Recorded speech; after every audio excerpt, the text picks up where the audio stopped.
Dünyada ən çox kitab oxunan ölkələrin siyahısı açıqlanıb. Maraqlıdır sənə? Maraqlıdır. Sən özün kitab oxuyansan mı? Oxuyam. Ən son imzalı kitablarım da var, gedib özlərindən imzalı. Lider səncə kimdir? Bu ölkələr arasında Kitab oxumaqda. lider kimdir? Belə deyim də, ən güclü ədəbiyyatçılar Rusiyadan çıxıb. Tolstoy, Dostoyevski. Amma onları ruslar oxuyurmu deyə bilmərəm. Ən güclü Dostoyevski yazır amma ruslar oxumur axı. Başqa. Mən belə deyim, onların ədəbiyyatı çox güclü. Hə, oxumusan heç?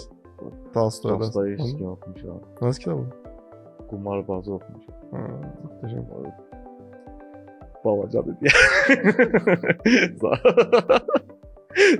Yox, sağ ol. Lider almışdı. Əsgərdə əlimizdə bir dənə o kitab var idi. Ən son əsgərlikdə mi oxumusan? Yox, yəni sırf Dostoyevskini deyirəm də mən. Kitab oxumuşam. Lider ABŞ-dır. İkinci yerdə Hindistandır. Üçdə də Böyük Britaniya. Fransa, İtaliya belə davam edir. Azərbaycan siyahıda yoxdur. Ki niyə olsun ki yəni? Lider hansı deyir? ABŞ.